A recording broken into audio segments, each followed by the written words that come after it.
Welcome to the channel. Thank you everybody for tuning in. Join me on today's video where we will be reviewing the Tsar Bomba quartz watch. Now I unboxed this watch not too long ago, and this is the full review of this watch. Now I do know before I get into the review that this watch is probably not the most popular watch out there. In fact, I don't think the video will do too well as well. However, I have to say I have genuinely enjoyed reviewing this particular watch. And I've also enjoyed reviewing the previous Tsar Bomba watches. There is something about this brand which I just absolutely love. Now, while I say that, bear in mind, this is not to my particular taste. I do enjoy quartz watches, and I did try to look at more obscure pieces, maybe a few quartz watches as well, just to, reach out to other viewers as well that'll probably be interested in this. So, point being, Tsar Bomba have impressed me yet again. This watch, once you get past all that busyness, all this quirkiness that you see here, you'll see again how it's built so well, and why this watch is actually truly impressive if you do indeed like the visual aesthetic here.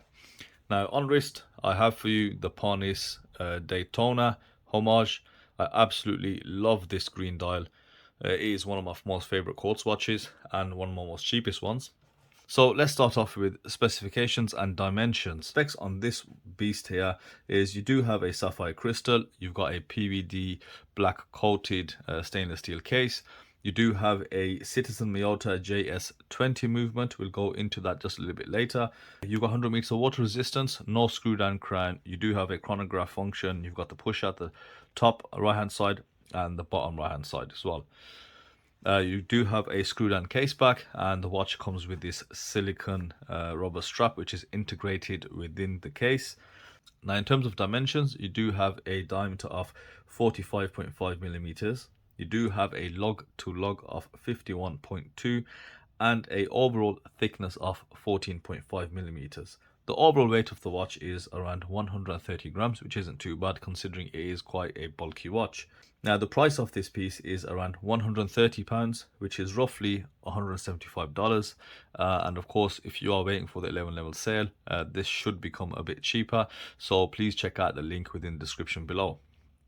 So when we review this watch, where do we start? Well, first and foremost, packaging. I do really like the packaging. I think it's vibrant enough, really does stand out. I also really like the brand name and the logo, Tsar Bomba. It's right. Like the name, the watches are slightly out there. And the watch that I reviewed before this, the RM Homage, is doing actually really well. They've got orders in the hundreds. A very satisfied consumer base, so therefore they sent this over to me to have this review. This is the newest model. Now what I did say in the unboxing that I wasn't sure if this was a homage to anything, and I thought it was an original watch. This is a homage to a watch brand called CLERC. Now CLERC is a Swiss watch brand and I had absolute no knowledge of them, so again, thank you again guys. Now, how do we go by breaking down this style? As you can see, it just looks crazy busy, very quirky. So how do you even attempt to break down what's here? Let's zoom in, let's take this piece by piece, and then we'll zoom out and just look at it overall. Now, there is a hell of a lot going on this dial, as you guys can see. So let's cover the functionality first and foremost, which will also cover the movement. So as I mentioned, it is a quartz chronograph movement. It's a Miyota used by Citizen, and the name for this is the JS20. So what does that give you in terms of complications? So let's start off at the 12 o'clock when you see that sub dial right above the center hands.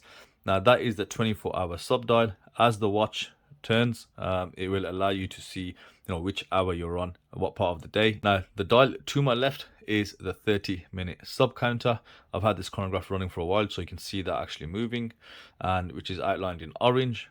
And when you go to the bottom at 6 o'clock, you'll see the seconds counter.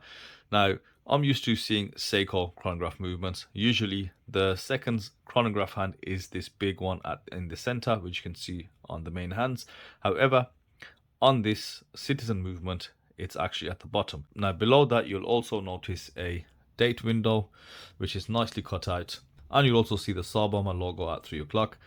And then looking at the handset, you'll see this broad sword style handset, brushed down the center, chamfered and polished edges. Great detail, and they're also partially skeletonized with the Lume applied on the ends.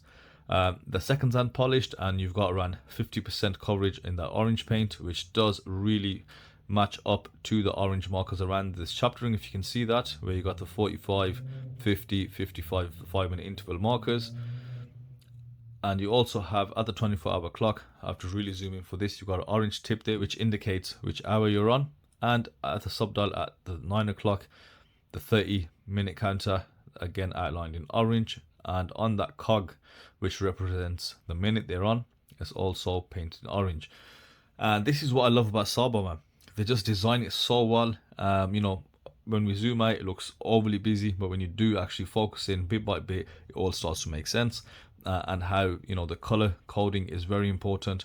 Also look at the symmetry of the dial. Now let's have a closer look at the hour markers. Again, you'll see a lot of detail present. You look at these hour markers, you'll see they are chamfered, faceted hour markers, fully brushed with the lume applied in the center. In the facets, they do slope down, and it gives you a lot of great light play. And you also see this frame that they rest on. Around the frame, you'll see these small little, they look like little nuts. So the 6, you'll see the water resistance. On the chapter ring, you'll see Japan movement. You'll also see the chapter ring is cut out, so it can take this dial. It's just so much going on, really well engineered, and I think it looks fantastic. You know, someone like myself does really appreciate all this detail that they've gone into. Even these you know, screws that they've got on the plates, color matched, you know, you've got the detail present on there. There's just so much to look at. Now, what I did love about the RM Homage is that the dial construction was actually multi-layered. Now you can see this clearly in this dial as well. You start off, as you can see, this skeletonized date wheel. On top of that, you've got a frame, this textured sort of look, which kind of looks like tarmac, where the Tsar Bomba logo is applied. And then just have a closer look, and you'll see this dark blue sort of translucent subdial, and that is connected to the subdial of the 12. So these two subdials actually match up. Printed white text and markers. And then on top of that, you've got this sort of X frame that's fitted on top of the dial. Now, once you zoom out, now hopefully this dial should make a lot more sense to you. You know, everything does tie in. The color coding, the build quality, just is there for you to see. Stands out so well. And this is why I love brands that go this far, because you've built a watch like this and you've got this many features. You got all these little details present. There's just a lot more to go wrong. That's why, you know, automatic diver watches are fairly simple. But a watch like this, as you can see, with all this that is present, all the printing, all the detailed work, I don't see anything wrong with this. Everything is just executed so well, and I think that is something that Tsar Bomba should be really proud of. Even if you don't like this watch and this is not your style, you really have to appreciate and give them credit for just how well executed this is. I get it, there'll be a lot of people that will probably puke up at the sight of this, but regardless, this build quality is exceptional. Let's try and get away from this dial and let's have a look at this static bezel they've got. Again, similar details. You've got these kind of screws that are on the 4 corners, and what you'll notice about the bezel, it is polished around the sides with this PVD coating present, brushed A face, and you've got these chamfered edges which give you this squared off appearance, so sort of a B&R look. And then along the sides, as you can see, that's where the circular bezel actually sits. So you've got these infilled markers, 60, 15, 30, 45. Again, really well done, great finishing, great polishing and brushing, and that PVD coating is a treat. Now that then goes across into the case, edgy case, some great facets present, all brushed. The side of the case has linear brushing, and just have a look at that, very angular case, integrated lugs. So the whole, you know, look obviously goes really well together. Of course, it is homaging a CLERC watch, so that is where they got the inspiration from. Now, looking at the crown protectors here and the pusher guards, slightly different texture, and you can see the 2 blacked out screws that hold it in, and you've got your A pusher at the top. Feels plastic. Does have quite a positive press. Then you've got your crown, fully polished, angled, really good grip, and you've got this blue line down the center. So if you click out once, you can set the date. Click out fully to set the time. And then you've got your B pusher. So have a look at the subdial at the 6, the seconds counter. If I pause that, reset it, it swoops back to 0. So a lot going on with the watch, and I have to say, really well built watch. Definitely. Let's take a look at the case back. The Tsar Bomba logo. Oops, let's remove this plastic.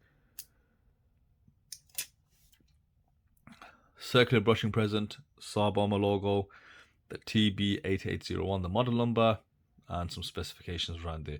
Really well done. I like that case back. I like the logo. As I said, I like the branding.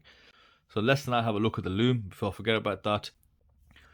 So that Lume is surprisingly well done. It's actually quite bright, which is not what you kind of get on chronograph watches. So credit again to Tsar Bomba, they have done well in the Lume. And I think the nicest thing about this is the Tsar Bomba logo at 3 o'clock does also light up. It's evenly applied. You can see all the hour markers that are lit up. Of course, the Lume on the hands as well. And again, as mentioned, that logo does really look quite nice. And it'd be good if they could branch that out into the subdials. I'd really like to see a chronograph with Lume subdials, just so you can read everything present. I think that'll just add some quality to this watch. So let's put this watch on wrist, and everything in hand absolutely feels top quality, I have to say. And you know, the only thing that will stop you is of course the design. So on wrist, it's a 6.5-inch wrist, clearly oversized for this wrist, but the comfort is there. It is quite comfortable. You know, you've got a 45mm case diameter, you've got a 51mm lug to lug. I kind of stop at around 50mm. Saying that, for a big watch, it doesn't weigh as big as you'd probably guess. I think with the addition of this crown guards, it does also add to the size. Comparable watch, I think something like Orient M-Force, and of course the CLERC watches. So I think these watches are still quite big, and definitely suit guys with a bigger wrist. I think it'll suit maybe techie guys, if you're a bit of a nerd like myself as well, they like to see all the innards working. Even though it's not an automatic movement, I love how they've skeletonized that dial from a quartz watch. And again, going back to what I said, super detail, amazing craftsmanship, and just overall really well built. So were there any issues? Well, I could only spot 2 issues, so I'll go through them with you guys. One, I'd say a bit of a quality issue, and the second, not a quality issue, a bit more of a design issue. When you look at this seconds hand that's ticking away, you'll notice that you do have a chapter ring on the side, and the seconds hand does not actually hit any markers. It sits somewhere in between, or as you can see here, so it's kind of hitting just about halfway. Quite annoying to look at, especially, you know, if you are being so precise when creating this watch and everything is just so well built. That is something that does stand out, and I think that is something which a lot of quartz owners do look at, is if the seconds hand do hit all the markers. So that's the main one.